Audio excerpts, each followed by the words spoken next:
দর্শক আপনাদের আমন্ত্রণ জানাচ্ছি আজকের চট্টগ্রামে। শুরুতেই শিরোনাম। থানা থেকে লুট হওয়া অনেক অস্ত্র ও গুলি উদ্ধার না হওয়া বড় উদ্বেগের কারণ, চট্টগ্রামে এসি সানাউল্লাহ। নিরাপত্তা জোরদারে আইন শৃঙ্খলা বাহিনীকে দিক নির্দেশনা। নির্বাচন কমিশন বা সরকার আপনাদেরকে কোনো পক্ষের হয়ে কাজ করার জন্য সরাসরি বা পরোক্ষভাবে বা ইনিয়ে বিনিয়ে কোনো ইনস্ট্রাকশন দিবে না। একের পর এক হত্যাকাণ্ডে উত্তপ্ত চট্টগ্রামের রাউজান, আতঙ্কে সাধারণ মানুষ। যুবদল কর্মী জানে আলম খুনের ঘটনায় এখনো ধরা পড়েনি কেউ। আমার বাবাকে ষড়যন্ত্র করে মারা হয়েছে রাজনৈতিক ইস্যু নিয়ে। বাড়ির ভিতর ঢুকে মেরে ফেলে, তাহলে আমরা কিভাবে নিরাপদ থাকবো? আমরা রাউজানের মধ্যে খুব সংকৃত, এক একটা হত্যাকাণ্ড যেগুলো বিচার হচ্ছে না। রাঙামাটিতে সরকারি সৌর বিদ্যুৎ কেন্দ্রের সক্ষমতা বৃদ্ধির পরিকল্পনা। বর্তমানে প্রতিদিন জাতীয় গ্রিডে যুক্ত হচ্ছে 26,000 ইউনিট বিদ্যুৎ।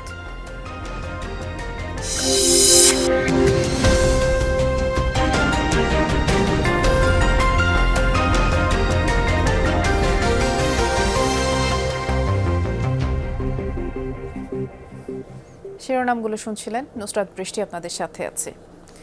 নির্বাচনের আগে সব অবৈধ অস্ত্র ও গুলি উদ্ধারের নির্দেশনা দিয়েছেন নির্বাচন কমিশনের অবসরপ্রাপ্ত ব্রিগেডিয়ার জেনারেল আবুল ফজল মোহাম্মদ সানাউল্লাহ। চট্টগ্রামে আইন শৃঙ্খলা বিষয়ক মতবিনিময় সভায় তিনি আরও বলেছেন, ভোটের আগে রোহিঙ্গা ক্যাম্প ও সীমান্ত সিল করে দেওয়া হবে।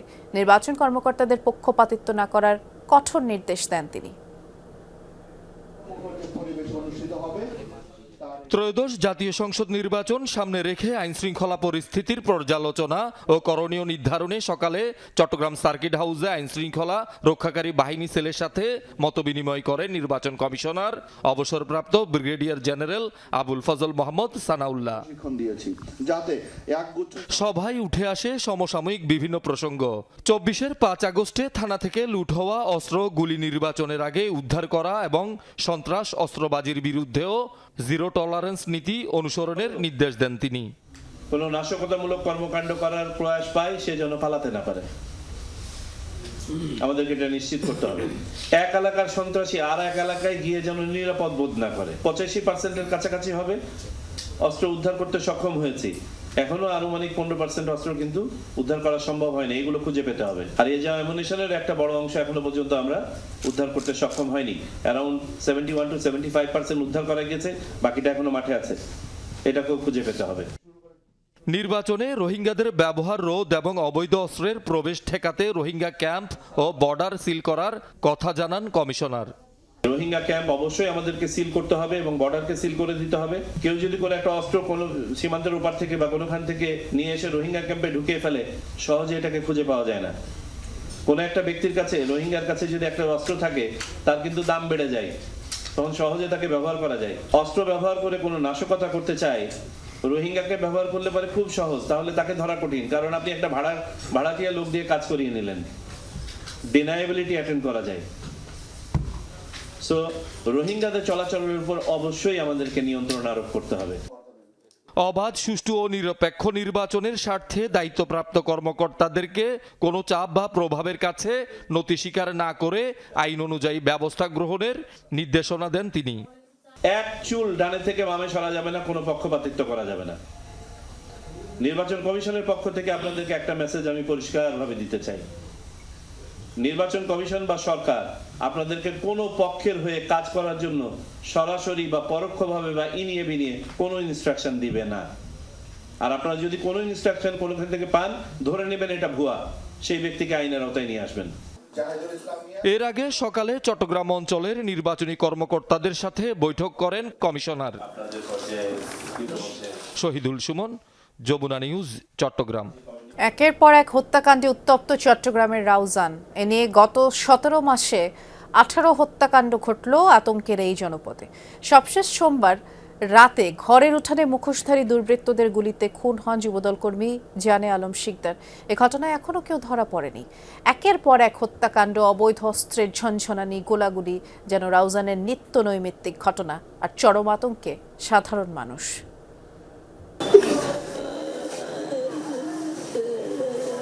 চট্টগ্রাম মেডিকেল কলেজ হাসপাতালের এক কোণে কাঁদছিলেন জানে আলম শিকদারের ছোট ছেলে। ঘরের উঠানে বাবাকে গুলি করে হত্যা মেনে নিতে পারছে না কিছুতেই। আমার বাবা সুষ্ঠু বিচার চাই। আমার বাবাকে ষড়যন্ত্র করে মারা হয়েছে রাজনৈতিক ইস্যু নিয়ে। সকালে বাবাকে হারিয়ে ফেলবেন এটা কি কল্পনা করেছেন? কখনো কল্পনা করিনি। করে আসলে মোবাইলের মধ্যে শাউটিং হতো মোবাইলে, বাট এও জানতো না কার সাথে হতো, কার সাথে কথা বলতো, কার সাথে শাউটিং হতো, এও জানতো না। 2024 সালের 5 আগস্টের পর থেকে উত্তপ্ত রাউজান, ঘটছে একের পর এক হত্যাকাণ্ড। সর্বশেষ শিকার যুবদল কর্মী জানে আলম। সোমবার রাতে পূর্ব গুজরায় নিজ ঘরের সামনে মোটরসাইকেল যোগে আসা মুখোশধারী দুর্বৃত্তদের গুলিতে খুন হন তিনি। জাতীয় সংসদ নির্বাচনের মাসখানেক আগে এ হত্যাকাণ্ডের পর প্রশ্ন উঠেছে রাউজানের আইনশৃঙ্খলা ও নিরাপত্তা পরিস্থিতি নিয়ে। আতঙ্ক ভর করছে সাধারণ মানুষের মধ্যেও। এরকম করে বাড়ির ভিতরে ঢুকে মেরে ফেলে, তাহলে আমরা কিভাবে নিরাপদ থাকবো? একের পর এক হত্যাকাণ্ড হচ্ছে। কালকে জানেলাম ভাই কেমন আছে, পশু আরেকজনকে মারবে। আমরা রাউজানের মধ্যে খুবই শঙ্কিত। একটা হত্যাকাণ্ডের যে বিচার হচ্ছে না, প্রশাসন গাপটে বেড়ে আছে। হত্যাকাণ্ডের কারণ নিয়েও রয়েছে পরস্পর বিরোধী মত। কারো সন্দেহ বিএনপির দুই গ্রুপের দ্বন্দ্বকোন্দলের বলি, আবার কেউ বলছেন ব্যক্তিগত ব্যবসা বাণিজ্য ও এলাকার আধিপত্য নিয়ে বিরোধের জেরে এই হত্যাকাণ্ড। কিছুদিন আগে জানে আলমকেও দলবল নিয়ে প্রতিপক্ষের উপর চড়াও হতে দেখা গেছে এক ভিডিওতে। নিজস্ব বলয়ের মধ্যে হত্যাকাণ্ডগুলি হচ্ছে, ভাগাভাগিগুলো হচ্ছে, এবং কোনো অঘটন ঘটলে আমার প্রতিপক্ষকে আঙ্গুল তুলি। নিজের দায় দোষ ঢাকার জন্য প্রতিপক্ষকে আঙ্গুল তোলা হচ্ছে। সামনে নির্বাচন, এই নির্বাচন বানচালের চেষ্টা কিনে তাও খতিয়ে দেখা প্রশাসনের প্রয়োজন আছে বলে আমরা মনে করি। 5 আগস্টে পরাজিত শক্তিরা আমাদের একটি গ্রুপ বিএনপি নামদার এদের সাথে মিশে এই হত্যাকাণ্ড সংগঠিত করতেছে। রাজনীতি করে সেটা কোনো অপরাধ না, সবার গণতন্ত্রের অধিকার, মৌলিক অধিকার রাজনীতি করার জন্য। তাই রাজনীতি করতে গেলে গুলিবিদ্ধ হতে হবে, লাশ হতে হবে। কিলিং মিশনে অংশ নেয়া প্রত্যেকে ছিল মুখোশ পরা। এখন পর্যন্ত কাউকে শনাক্ত বা আটক করতে পারেনি পুলিশ।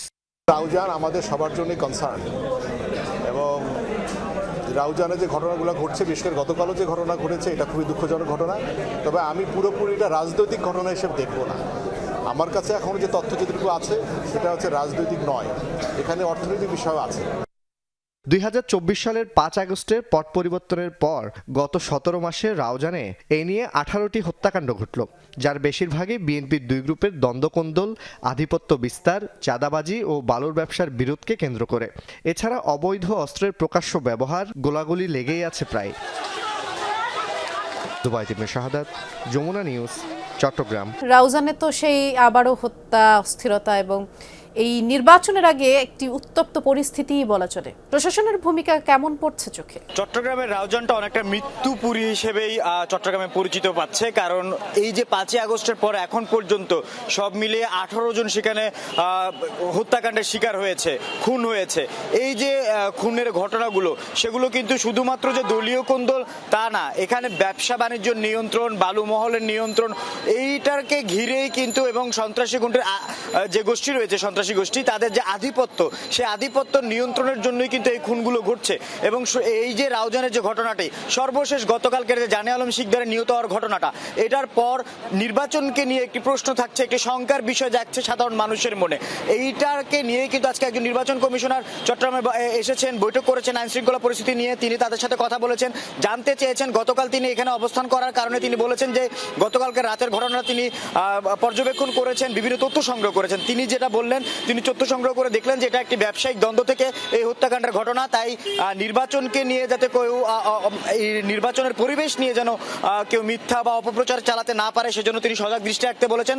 আর অন্যান্য দিক থেকে প্রার্থীদের সুরক্ষা থেকে শুরু করে নির্বাচনের যে পরিবেশ, সেই পরিবেশ শান্ত রাখার জন্য, আইন শৃঙ্খলা পরিস্থিতি নিয়ন্ত্রণে রাখার জন্য যে আইন শৃঙ্খলা রক্ষাকারী বাহিনী রয়েছে, এখন যৌথ অভিযান পরিচালনা করা হচ্ছে। সবাইকে কঠোরভাবে নির্দেশনা দেওয়া হয়েছে যাতে কোনোভাবে কোনো অপরাধী পার পেয়ে না যায়, কোনো ধরনের নাশকতা বা কোনো ধরনের আইন শৃঙ্খলা পরিস্থিতির যে ব্যাঘাত যাতে কেউ ঘটাতে না পারে, সেজন্য কিন্তু নির্দেশনা দেওয়া হয়েছে। এরই মধ্যে চট্টগ্রামের শহরের 16টি যে থানা রয়েছে, সেই থানার প্রতিটি জায়গায় চেকপোস্ট চলছে।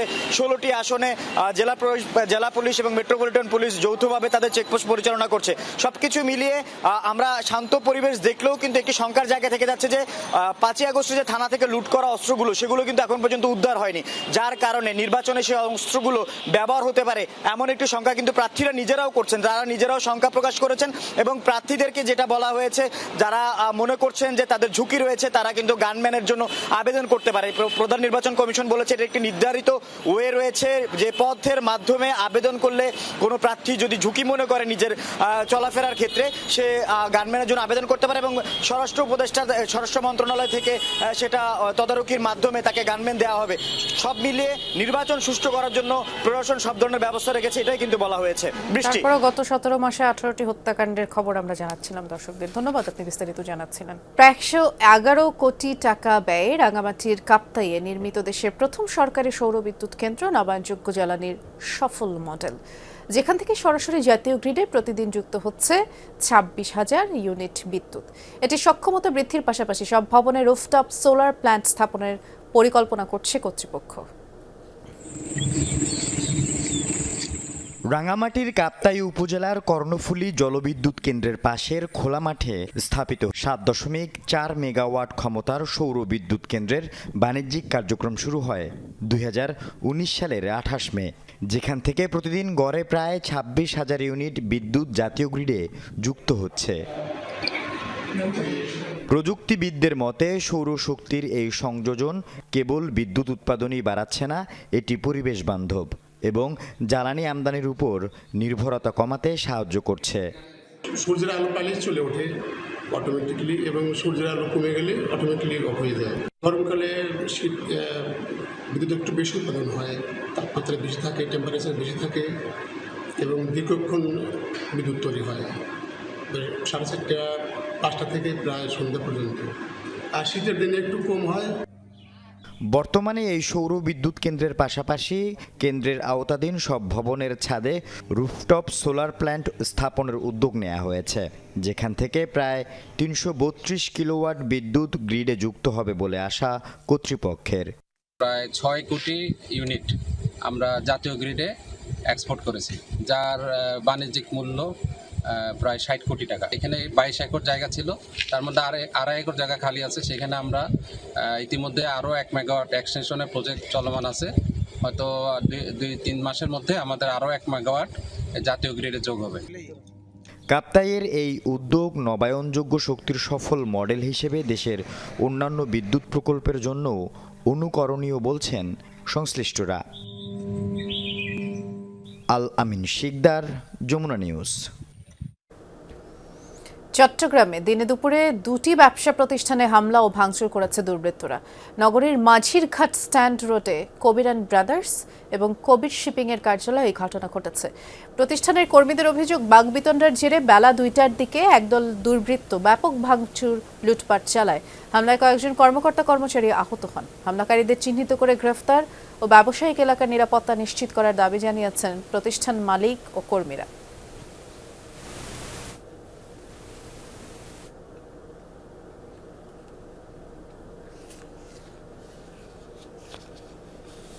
শীতের প্রকোপ বেড়েছে পাহাড়ে। আমরা খাগড়াছড়ির পরিস্থিতি জানবো। আমাদের সহকর্মী শাহরিয়ার ইউনুস অপেক্ষা করছেন আমাদের জন্য।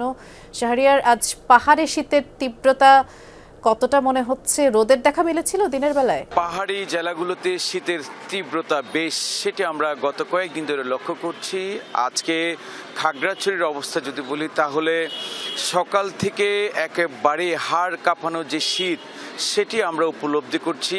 একই সাথে আমরা যদি বলি তাহলে দিনভর সূর্যের তেমন একটা দেখা মিলছে না। বেলা 11টার পর কিছুটা সূর্যের দেখা মিললেও সেটা হচ্ছে সূর্যের যে আলো উকি দিচ্ছে সেটিতে কোনো তাপ নেই, অর্থাৎ নিরুত্তাপ সূর্যের দেখা দিচ্ছে, সেটি আমরা এখানে দিনভর দেখতে পেয়েছি। এছাড়া যদি বলি তাহলে বিকেল 5টার মধ্যে সূর্য ডুবে যাচ্ছে এবং সূর্য ডুবার পরপরই কিন্তু কুয়াশার চাদরে ঢেকে যাচ্ছে পুরো খাগড়াছড়ির জনপদ। শহর কেন্দ্রিক যদি বলি তাহলে এইখানকার অবস্থা যদি বলি তাহলে মানুষের একজন হাড় কাঁপানো শীতের পাশাপাশি মানুষের একেবারেই শীতের অস্বস্তিতে যে অবস্থা সেটি আমরা দেখতে পাচ্ছি। সবচেয়ে খারাপ অবস্থা হচ্ছে যারা খেটে খাওয়া মানুষ তাদের মধ্যে এর প্রভাবটা সবচেয়ে বেশি পড়েছে, সেটা আমরা দেখতে পাচ্ছি। এছাড়া শীত নিবারণের জন্য মানুষ যথাসাধ্য একই অবস্থা দেখতে পাচ্ছি আমরা স্কুলগামী শিক্ষার্থীদের যারা সকালবেলা স্কুলে যেতে হয়, তাদের এই ভোগান্তিটা সবচেয়ে বেশি পড়ছে, কারণ সড়কে কুয়াশার কারণে রিক্সা টমটম দেখা যাচ্ছে না। তো সবকিছু মিলিয়ে যদি বলি তাদের সেই খবরই আপনি জানাচ্ছিলেন। ধন্যবাদ শাহরিয়ার। বিভিন্ন অভিযোগের প্রেক্ষিতে রাঙামাটি জেনারেল হাসপাতালে অভিযান চালিয়েছে দুদক। সকালে দুদকের একটি টিম হাসপাতালের বিভিন্ন বিভাগ পরিদর্শন করে। হাসপাতালে চিকিৎসক ও স্টাফদের উপস্থিতি, রোগীদের সেবা প্রদানের মান এবং সেবাগ্রহীতাদের সাথে হাসপাতাল সংশ্লিষ্টদের আচরণ সহ সার্বিক পরিস্থিতিও খতিয়ে দেখেন। কোনো অনিয়ম চলছে কিনা তাও যাচাই করা হয়। এছাড়া হাসপাতালের বিভিন্ন ওয়ার্ড, বহির্বিভাগ, ওষুধ মজুদ, খাবারের মান পর্যবেক্ষণ করা হয়। রোগী ও স্বজনদের মতামত নেওয়া হয়। এ ধরনের অভিযানে হাসপাতাল কর্তৃপক্ষের জবাবদিহিতার মানসিকতা স্বচ্ছ হবে বলে জানান দুদক কর্মকর্তারা। রাঙামাটি বালিকা উচ্চ বিদ্যালয়ের শিক্ষকদের বিরুদ্ধে কুরুচিপূর্ণ মন্তব্যের প্রতিবাদে সড়ক অবরোধ করে বিক্ষোভ করেছে শিক্ষার্থীরা। সকাল থেকে বিদ্যালয়ের সামনে রাস্তায় বসে বিক্ষোভ করে বর্তমান ও প্রাক্তন শিক্ষার্থীরা। আন্দোলনকারীদের অভিযোগ, সম্প্রতি বিদ্যালয়ের শিক্ষকদের বিরুদ্ধে কিছু শিক্ষার্থী অশালীন ও অরুচিপূর্ণ মন্তব্য করেছে। এ ঘটনার সুষ্ঠু তদন্ত ও জড়িতদের বিরুদ্ধে দ্রুত ব্যবস্থা নেওয়ার দাবি তারা জানায়। এ সময় পরিস্থিতি নিয়ন্ত্রণে এলাকায় অতিরিক্ত পুলিশ মোতায়েন করা হয়। এদিকে গতকাল শিক্ষার্থীদের একাংশ অভিযোগ করে পরিকল্পিতভাবে কয়েকজনকে পরীক্ষায় অকৃতকার্য ফলাফল দেখানো হয়েছে। আর এমন অভিযোগই সড়ক অবরোধ করে বিক্ষোভ করে শিক্ষার্থীরা। প্রচণ্ড শীতে কষ্টে থাকা সুবিধাবঞ্চিত শিক্ষার্থীদের মধ্যে শীতবস্ত্র বিতরণ করেছে বিভিন্ন সংগঠন। কক্সবাজারের চকরিয়ায় এক অনুষ্ঠানে শিকদারপাড়া সলিমুল উলুম এতিমখানা, হেফাজখানা এবং খাদিজাতুল কোবরা বালিকা এতিমখানার শিক্ষার্থীদের হাতে শীতবস্ত্র তুলে দেওয়া হয়। পরে সাবেক প্রধানমন্ত্রী বেগম খালেদা জিয়ার জন্য বিশেষ মুনাজাত করা হয়। এ সময় এতিমখানার প্রতিষ্ঠাতা চট্টগ্রাম বিভাগীয় সমাজ কল্যাণ ফেডারেশনের মহাসচিব আমানুল্লাহ সহ অনেকেই উপস্থিত ছিলেন।